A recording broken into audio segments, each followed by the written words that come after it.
I believe that no matter what is happening, still, it is God's will. It is God's way why He allows things to happen in our life, because one thing that we need to understand and we need not to forget, because God wants us to endure. Amen? Amen. It's also related to our message for this anniversary, enduring faith. So this is the message and the title when we were discussing with Pastor Jeff about what message that we will going to discuss or to share or to preach in this coming church anniversary. So when we are brainstorming, we were brainstorming about the context of our church. The context of the happenings sa ating church, especially sa mga recent years. May mga problema talaga hindi maiwasan. And the problem causes some of our brethren or friends to walk out or maybe not to go back. That's the reality actually of every church. There is no perfect church, and all churches have problems.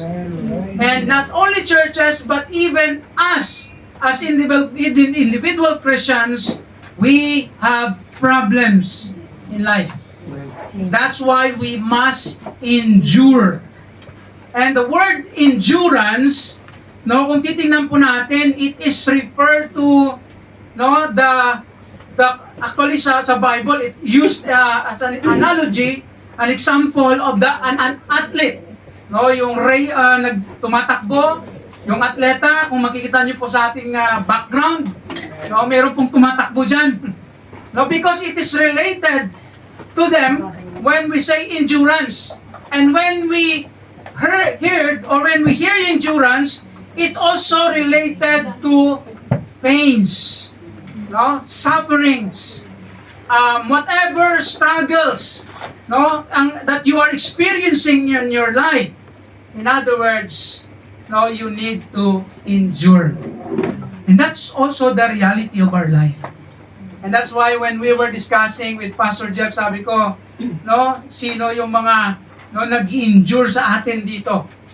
Sino yung mga mula noon hanggang ngayon, nandito pa rin? Amen? Amen. Sino yun? Mamaya palalaman natin. So, that's the message, and that's what God want us to be as Christians, that we need to endure, and we use the word enduring faith, because in endurance, you need the faith. Kaya, we use the word enduring faith because ang faith po natin kailangan mag-endure. And in fact, technically, ang faith itself in the Bible, it is enduring. Ibig sabihin, nagpapatuloy yan. That the genuine faith of a person to God, kung ikaw o siya ay may genuine faith, yan po ay magpapatuloy. Even though there were times maybe na magkaroon ng mga problema, mga obstacles in your life, maybe one time or another you will stop for a while, maging stagnant ka, but as the days go by, you will move again. You will continue. Because that is the nature of the faith that God gave us, and the faith that we have in God. And also, on the other hand, we need to do our part to exercise, to practice, to make it real sa buhay natin. Na ang enduring faith na yan, ang faith mo na yan, nag-endure no matter what is happening in your life. Personally, in your church, corporately, and in the world generally. Kung makikita po natin, the world is getting worse. Diba? If you are updated, in fact, maybe you heard a lot of no, rumors, hindi lang rumors of wars eh. Hindi na rumors. No, the reality of wars. Talaga may gera. Can you imagine if you are in that place now, in Israel, in Iran, no, in Middle East, kung nandun ka, and then there is war or ongoing, it's very difficult. No, that's why we need the faith, our faith in God to endure. And this is our need, especially in our Christian life and even church life, na magpapatuloy po tayo. And there are many of us here na may few years, may mga bago, no, na nag-join sa atin. This is also the encouragement for us that we will endure, no, kung ano man ang mangyayari along the way. No, kasi po, yan po ang purpose ng Diyos po sa atin. And that's also the purpose of Apostle Peter when he wrote this passage in the book of 1 Peter. So the question that we're going to answer throughout of our message is why we must exercise our enduring faith. Or bakit tayo mag-endure? Bakit ka magpatuloy sa buhay na binigay ng Diyos sa'yo, sa church kung saan ka nilagay ng Diyos, sa ministry kung ano man ang ginagawa mo para sa Diyos? Bakit tayo magpatuloy? Despite or in spite of all those heartaches, those pains, or whatever struggles that you are facing in this life, in this church maybe, or in your personal life. Of course, the first thing that we need to understand, because of the battle. Mayroon pong battle of enduring faith. Meron po tayong pinaglalaban. May pinaglalaban po ba kayo? Maglaban mo, sabi nga lang, pag may katwiran ka, ipaglaban mo. Sa legal yon. Pero sa Christian life, pag may faith ka, ipaglaban mo. Amen. Kung ikaw ay totoong Kristiyano, ipaglaban mo, ang buhay mo na yan. Amen. Because our life is not an easy life. Hindi pa nga sabi ng iba, it's not neither hard, but impossible. Ang buhay po natin, hindi po ito hayahay lang. Kaya pag ikaw ay naging Christian, ay, praise the Lord, naging Christian ako. Yes, good! But don't forget that Christian life is not an easy life. There are battles that you need to fight. There are struggles. There are trials that you need to face in your Christian life. Pastor, ayoko na maging Christian. No. Because God is there for us. That's why we need to keep reading, listening, studying the Word, because God has a lot of messages for all of us in regard of this life. So, ano po yung battle po dito? Tingnan po natin yung ating passage sa chapter 1, verse 6 of 1 Peter. Wherein, sabi dito ni Peter, ye greatly rejoice, though now for a season, if need be, ye are in heaviness through manifold temptations. Ang sabi ni Peter dito, nabibigatan kayo sa sobrang dami ng mga temptations. By the way, ang word na temptations dito, interchangeably, nasasabi din na trials. Ang sa Bible kasi, temptations and trials, na interchange yan. And in fact, kung titingnan niyo po ang trials and temptation, minsan nagkakasama yan. Paano masasabi? If you are under trials, you are also under temptation. Di ba? Pag may trials ka, wala akong pera, Ang temptation mo dyan, paano kung magkakapera? Yun ang temptation. Pag yung nasaktan ka, we can say that it's a trial, na-hurt ka, ang temptation mo dyan is to quit. To give up. To stop what the good things that God wants you to do. That is the temptation.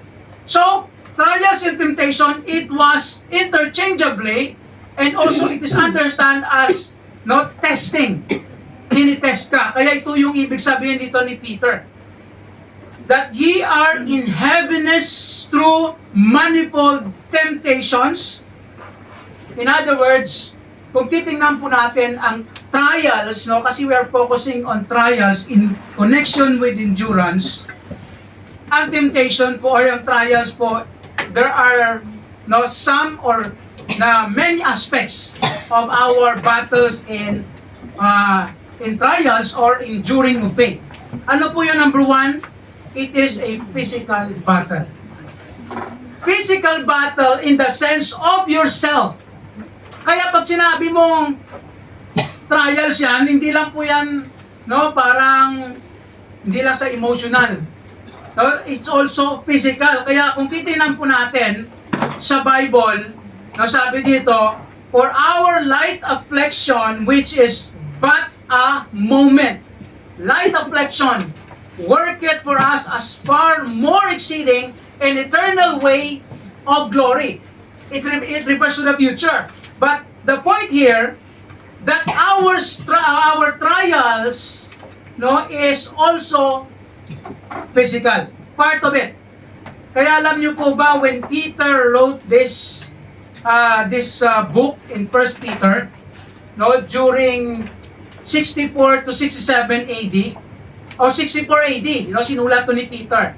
And prior to that, ang nangyari po sa Christian doon, sa Asia Minor, sabi sa mga komentary, now is called Turkey or Turkiye.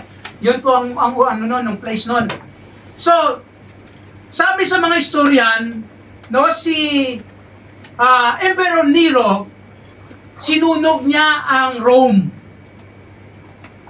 Actually, hindi niya, may sunog, pero hindi niya ginalaw for 6 days. Pinabayaan niya yung sunog sa Rome, and according to the study, 75% of Rome was burned.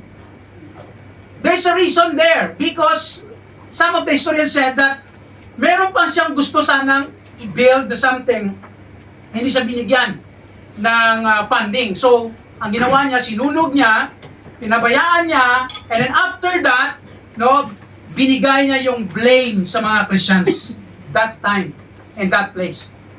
And therefore, excuse me, the struggle, no, the trials that the Christians were experiencing that time was so terrible, and that's why, no, grabe ang kanilang mga na-experience. Some are martyred. In fact, according to the story or to the historians, church, no, history, Peter and Paul were killed during that time.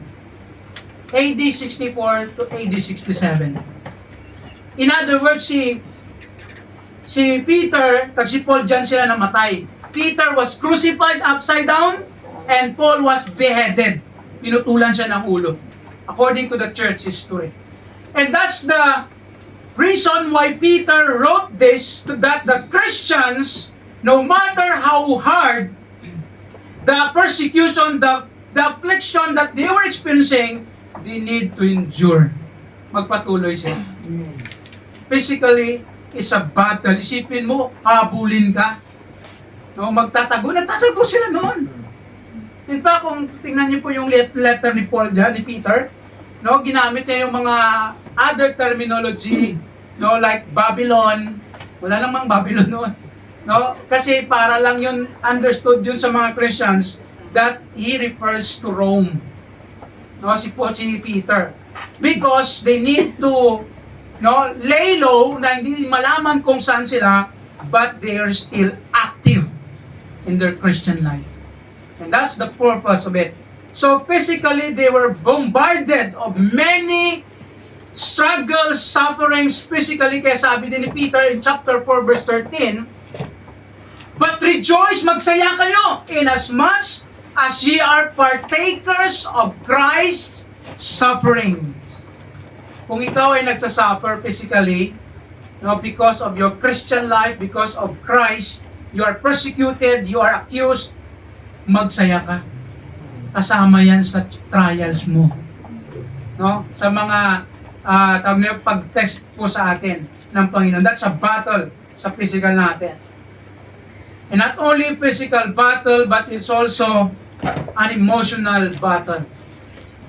Kaya po tayo na Christian dito, hindi man tayo nagpipisikalan, pero minsan ang emotional natin, doon tayo na di ba? Hindi man tayo nagsusuntukan. Oh, minsan ganun ang experience po natin, more on emotional. Sa kanila, grabe yung physical sa persecution nila. And emotional together din kasi pinapahiya sila, ano-ano sinasabi sa kanila, even sa atin. Tayo na Christian, even our time. No, still ang emotional is a battle for us. Will you agree? Amen. Especially sa atin, no, mga Christians, hindi lang tayo nasasaktan sa iba. Sa mga hindi Christians, ang may masakit pa pag masaktan ka sa kapatid mo, no, kamag-anak mo, asawa mo, di ba? Kung sino-sino pa na malapit sa'yo, masakit yun. And that's also a battle. Diba, when we are hurt by someone, especially close to you or kapamilya mo, kapuso mo pa, no, nasaktan ka, it's very painful. But it's part of our battle. Kung tayo ay nasaktan na wala man tayo nagawang mali, that is your battle. Personal battle. And we need to fight, we need to endure. Whatever God wants us to do, just keep doing it. No matter how painful and hurtful you experience from others, just keep on. Because that is our battle. And it's a struggle. Ang masakit pa, okay lang minsan, okay lang, suntukin ka, sampalin ka, di ba? Okay lang physical minsan, mabilis lang mawala yung sakit eh. Pero ang pinakamasakit yung dito. Yes. Di ba? Yung puso. Kasi pag nasugatan ng puso, mahirap mahilo. Di ba? Hindi mo kailangan ng doktor. Di ba? Kailangan mo si Jesus. Yes. No, to heal that, and you need to endure. We need faith in God to endure. And that's why we need to understand this. Kaya sabi ni Peter in verse 6, ang word niya kanina, heaviness. You are in heaviness. Ang bigat. Ang pag-describe ni Peter dito, hindi lang to parang normal na hurt ka ng kung ano-ano man, but it is a very heavy experience that they had, the Christians there. And that's why he is encouraged them to rejoice, to keep on, because that's part of trials for you and for me. Kaya po sa Christian life, huwag po tayo mag-expect na masaya lang lahat. Sa church life, church ministry, huwag tayo mag-expect na para mga angel yung mga tao dyan. Huwag ka. Minsan may demonyo din. Sabi nga nila yung Bible school eh. Sabi ng, kung ikaw wala kang idea sa Bible school, yung Bible school, pinupunta ng mga pastor, mga Bibuluman, nag-aaral mga pastor, Bibuluman dyan sa loob. Akala ng mga outsider, Bible school, puro angel siguro naman dyan sa loob.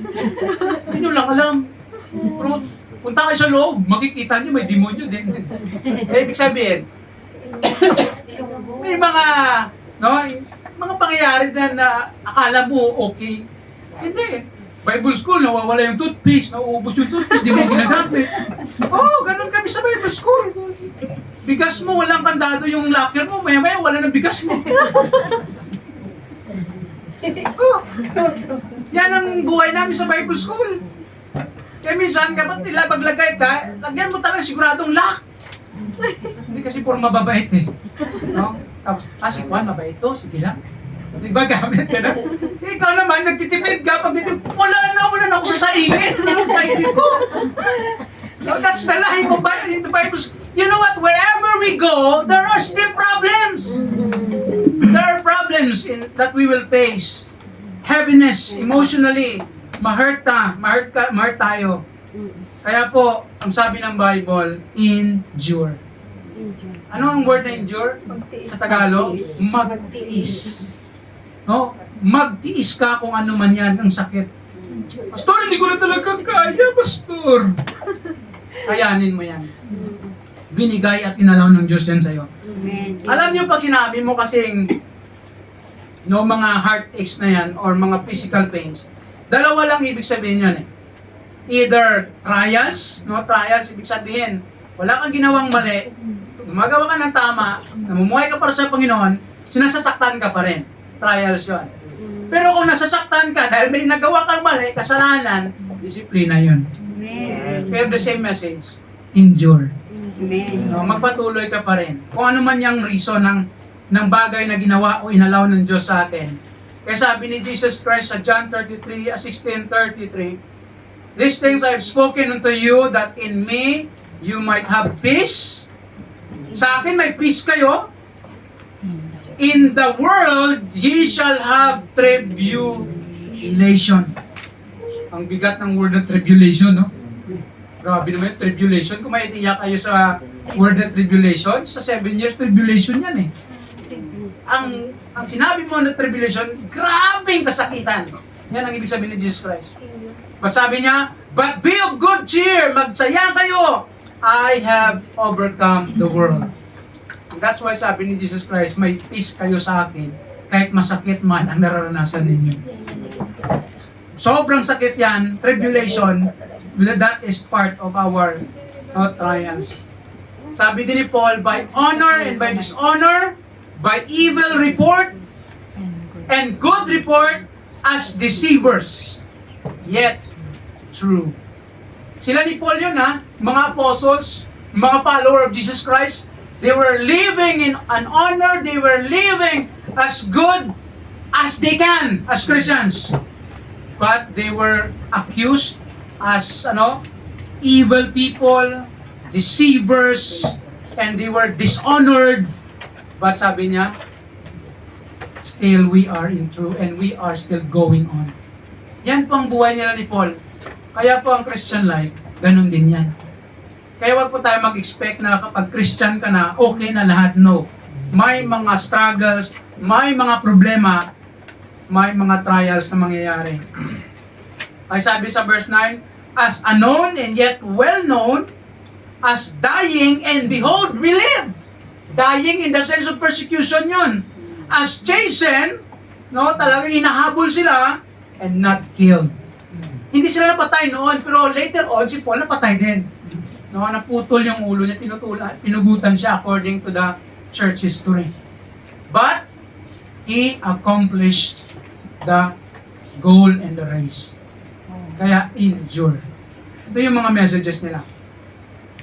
As sorrowful, grabing lungkot, yet always rejoicing, as poor yet making many rich, as having nothing, and yet possessing all things.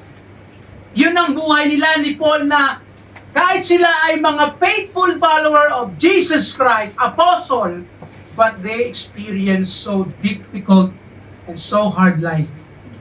Magkaroon sila ng mga sorrows and whatever trials in their life. Kaya sabi ni Jesus Christ in Matthew chapter 5 verse 11, "Blessed are ye when men shall revile you emotionally," sabihan ko na kung ano-ano, "persecute you, shall say all manner of evil against you falsely." Yun ang maganda. Hindi totoo. For my sake. Kasi piniprepare ni Jesus Christ yung kanyang mga follower, mga disciples niya, na there will be great persecution will come after Christ will left them or will go back to heaven. And that was also happened. And it is happening even in our time. Kaya we need to endure this battle physically, emotionally, and of course, spiritually. It is also a spiritual battle. When we say physical battle, hindi to ibig sabihin na manuntok ka o ano ka dyan kasi hindi niyan ang sabi ng Bible. Physical yun sa ating sarili lang. Kung gusto mo suntikin sarili mo, suntukin mo. Sarili mo naman yun eh. Mga ganun ba? So yun po, physical sa atin yun, personal. Emotional natin na battle yun. And spiritual.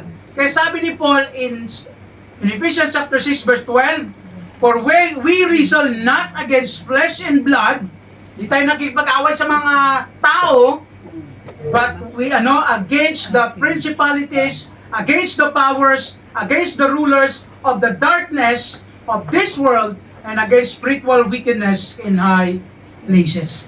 He's referring to the evil spirits. Hindi po to yung principalities niya at powers to, rulers. Hindi po ito mga rulers na na literal sa mundo noon, sa kanila noon. But is referring to the darkness. No, to Satan, to his evil forces, the evil spirits. Yan po ang ating battle, spiritual battle. Alam niyo po, pag nasa trial, kayo na sabi ko kanina, pag nasa trial ka, may temptation. If you are under pain or struggle, si Satan nandyan, or ang demonyo, no, ang mga evil spirits, pag nasaktan ka, may magbubulong-bulong dyan. Kung nagbubulong yun sa'yo dyan, kung ano sabihin, huwag mo paniwalaan, baka demonyo. Minsan, pag yung may mga tao nila sa Tagalog, sa amin kasi sutsut, sa Tagalog yung sutsut. Sulsul, no? Sulsul, no? Sa Tagalog ba yun? Sulsul? No, sulsulero ka talaga. Yung alam mo yun, may, sige, ano mo, ganito yan. No, parang ano yan. No, huwag yung pakinggan. So, because the evil spirits, sila minsan ang nasa likod. No, Satan and his forces are at the back of this kind of temptations. So kaya po, we need to understand this. We must endure all kinds of struggles, pains, heartaches, because God is the one who allowed things to happen for His own reason and purpose. Kaya ang Diyos po nagbibigay ng rason at purpose. Bakit tayo nasasaktan? Bakit nangyayari ito sa atin? Ano man klaseng mga unavoidable, unfavorable circumstance in our life, it is God who allow it to happen. Amen. Kaya diba sabi nga ni Paul din sa 1 Thessalonians chapter 5, give thanks in all circumstances, for this is the will of God for you. Magpasalamat ka kung anumang klaseng circumstance na yan, dahil yan, binigay ng Diyos yan sa'yo. Whether it be trial, para maging malakas ka, whether it be discipline, para magbago ka. Dalawa lang yan. Therefore, whatever is happening in your life now, keep enduring them. in your life, keep enduring by faith. So, magpatuloy po tayo. Huwag po kayong sumuko. Huwag po kayong sabi lang magbigti. Kasi iba nagbibigti. Alam niyo po, mahirap yan, may mga, medyo, may mga controversy. Pero sa akin, I will believe, that the true Christian will not. May mga attempt, may mga tendency, ang tawag nun, suicidal tendency. Pero ang Diyos maghanap ng paraan dyan. Amen. That person will be convicted by the Holy Spirit. Kung totoong Kristiyano. Yung iba nasi-save after that. Maraming testimony. Ito yung maganda. Why we must endure? Because of the blessing. Because of the blessings. Alam niyo po, may blessing pag ikaw ay nagpapatuloy. Diba? May blessing yan sa Panginoon. So ano po yung blessing? When God tested us, when God allowed the circumstance unfavorable, whatever or how great the problem in your life, there is a blessing if we endure by faith. Ano sabi natin? Number 1 dyan, it proves your genuineness in God. Magpapatunay yan na ikaw ay totoong Kristiyano. O ikaw ay nag-struggle o nagkaroon ka ng mga trials in life. May mga problema na parang hindi mo ma-expect, hindi mo ma-imagine kung ano yan. Paano nangyari yan? There is a great reason.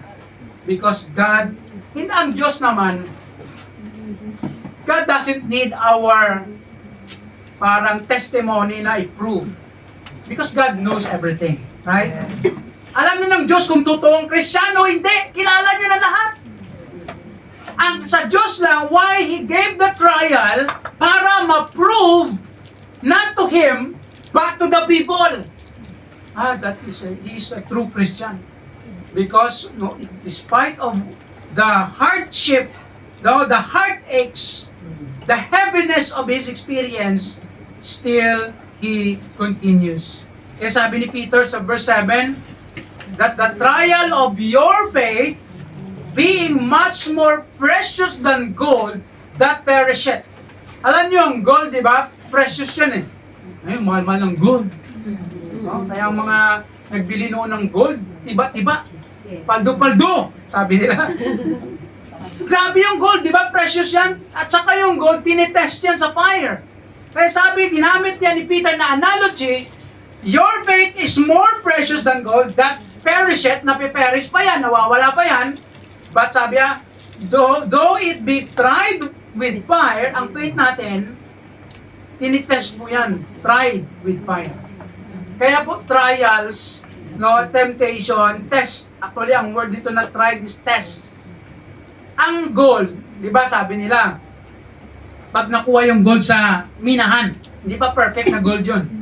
May mga impurities, may mga kasama pa yun, kaya niluluto yun, di ba? So, niluluto yun para matanggal yung mga hindi gold, no, unnecessary particles, para maging pure. No, that's the concept of refining. So, meron naman minsan, pag may makita ka, gold ba to? Anong gagawin yan para malaman mo na gold? Sabi lang, kiskisin, di ba? Yung kiskis.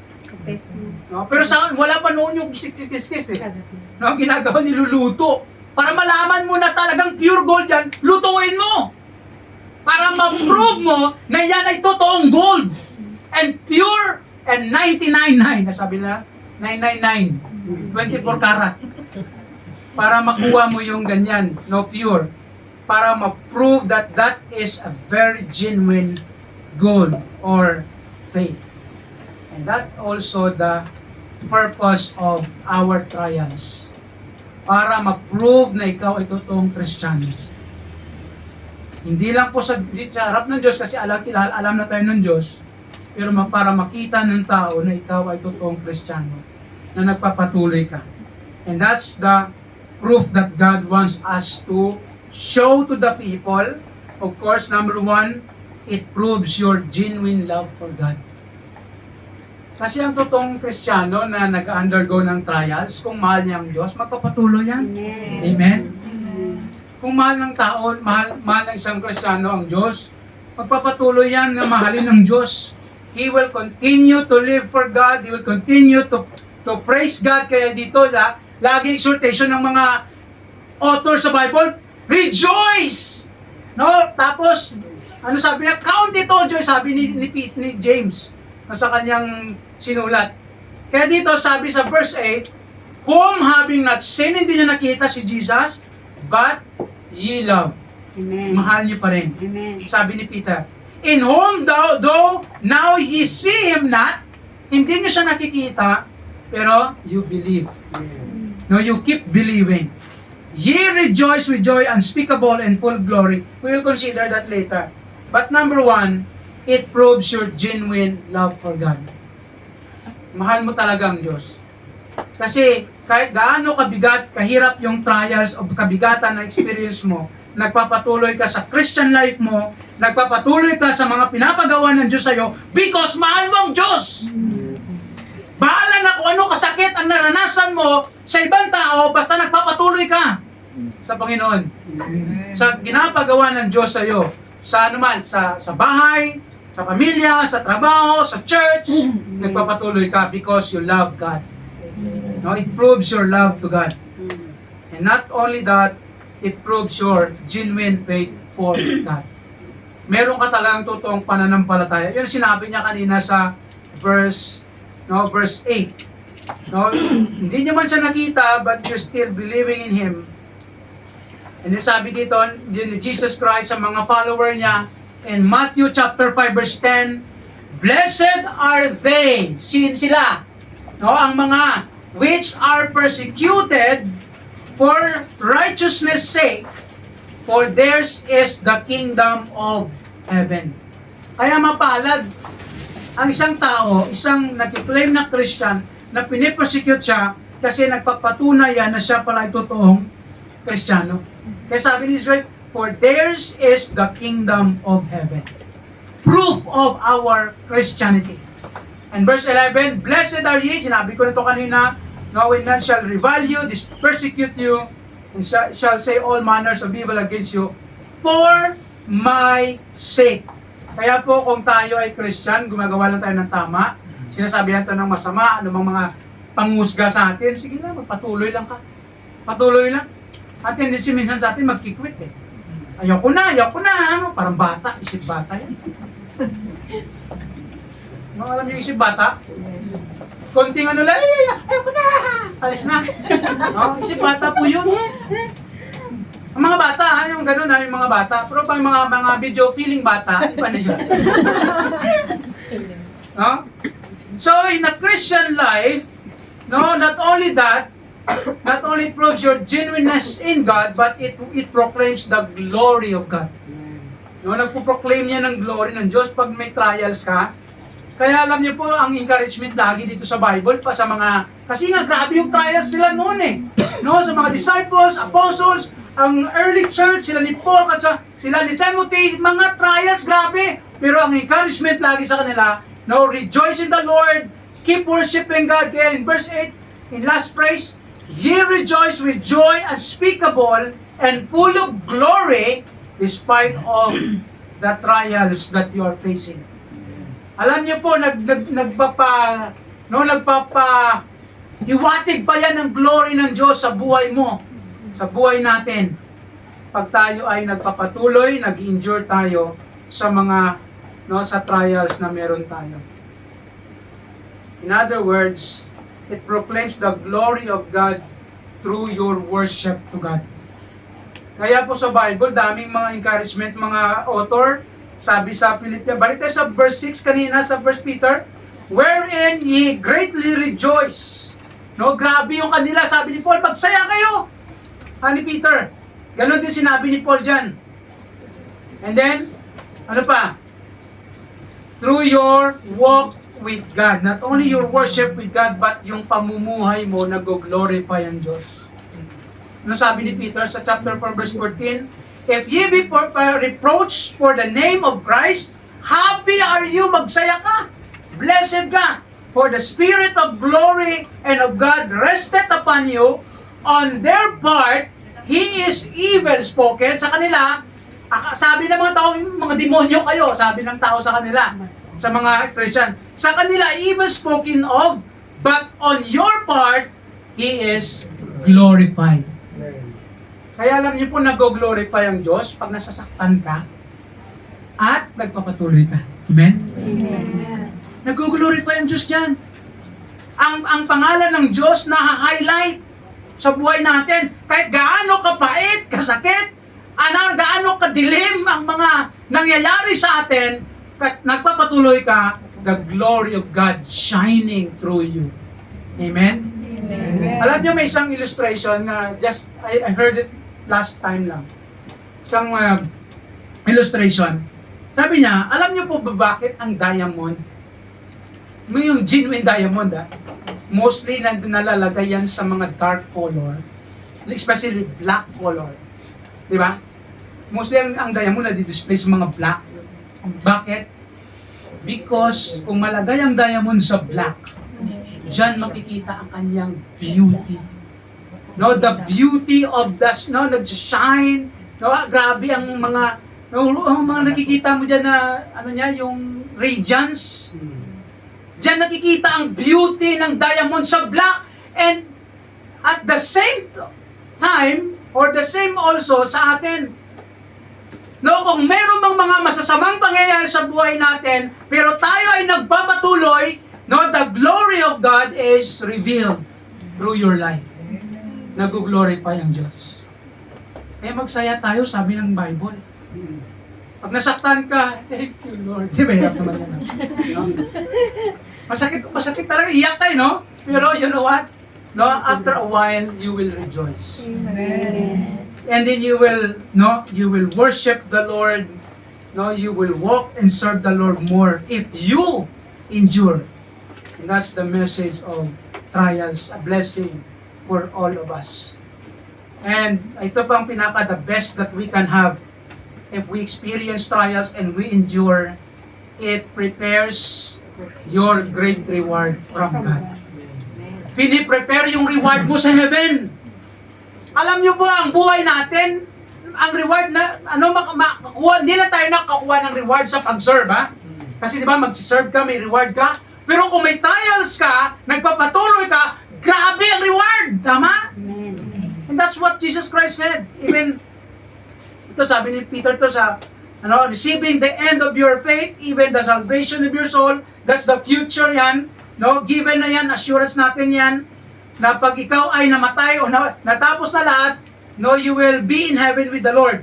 And then sabi ni Jesus Christ in chapter 5 of Matthew, verse 12, sinabi niya doon kanina, yung dugtong sa verse 10 and 11, rejoice and be exceeding glad. Magsaya kayo na sobra. For great is your reward in heaven.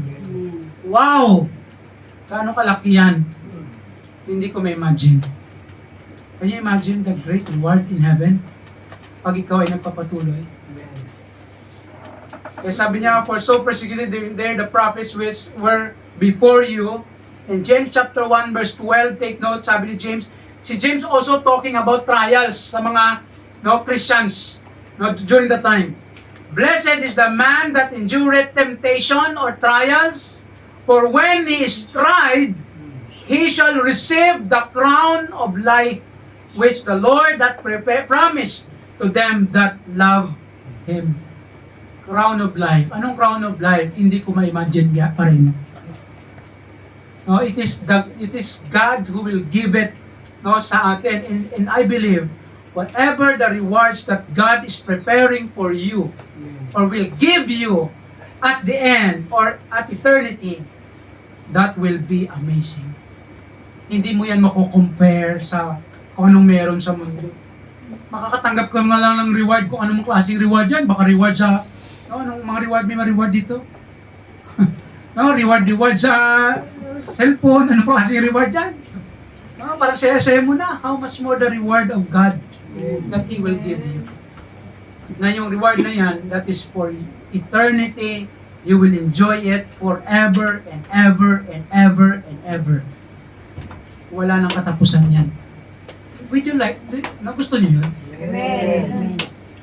Gusto niyo makatanggap ng marami at na mga rewards na ito sa Diyos? Magpatuloy ka sa buhay na yan. Magpatuloy ka sa pag-serve sa Panginoon. Magpatuloy ka kahit gaano man kasakit ang mga naranasan mo sa buhay, sa bahay, whatever, wherever. Keep enduring your faith and keep serving, following the Lord sa buhay.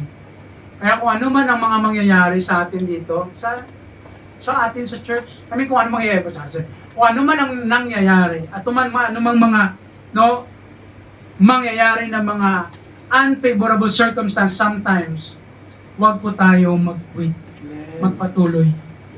Yung iba kasi konting nasaktan lang, wala na. Hindi po ganyan ang gusto ng Diyos. He wants us to endure and to be strengthened in our Christian life. In fact, as we endure, we will become stronger Christian. And that's what also Paul says, but I forgot to put this. Sinabi din ni Paul sa Corinthians. Kaya po as a Christian, handaan po natin ito, God is fair and faithful toward us. Every trial we face, there is reward if we endure and remain faithful to Him. Ano mang mga trials mo, kung meron man, therefore, let us not give up or quit whatever trials or discipline we experience from God.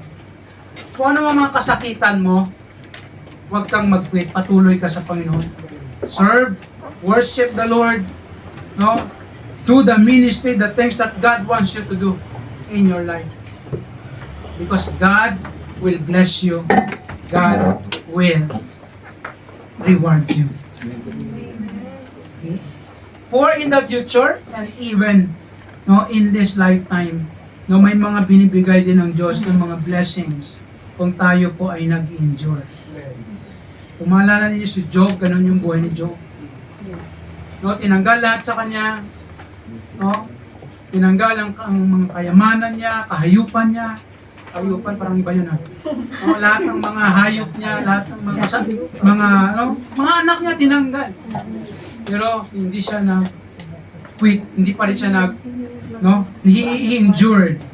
And then after probably 6 months of trials in the life of Job, no, nagkasakit pa siya, dami siyang sakit sa balat, whatever kind of, wala, hindi na yun ma-heal na sakit.